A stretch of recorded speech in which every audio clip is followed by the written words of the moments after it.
हिजो चाहिँ मासु पकाएर अंकल हुन्छ के भन्नु ए के बनाउनु भएको हौ? ए हिजो त्यो अलिकति साग ल्याएको थिएँ कि साग र त्यो आलु पो पकाउँदैछु हौ भाइ। ए मासु पकाउनुहुँदैछ त हौ? मासु हो पक्का, मेरो नाकले कहिले धोकै दिँदैन त। ए हो अंकल, हो नि हौ भाइ। फेरि टुप्लुका आइपुगेछ, अब के भनेर पकाउँ?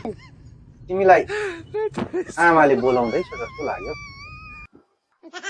बुढोले मलाई भगाउनुको लागि कोसिस गरेको होला, मन कहाँ लाटेछु त। ए छैन है अंकल, छैन, आमाले बोलाउनु भएको छैन। छैन छैन, मासु नखाइ हिँड्ने त होइन। डढिसक्यो होला, चलाउनु पर्ने।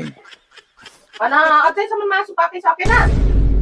ए मलाई त अघि नै मासु पकाएर त्यस्तै लाग्दैछ नि मलाई। ल है अंकल ताकुम अलिकति ताकुम हालिदिनुहोस्, ताकुम अघि नै लाग्दैछ नि। मेरो नाकलाई त कहाँ भ्याउने? नाकै बटारिदिन्छु।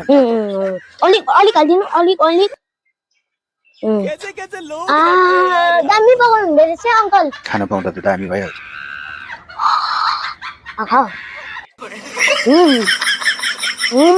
दामी। कसरी चाल पाउँछ?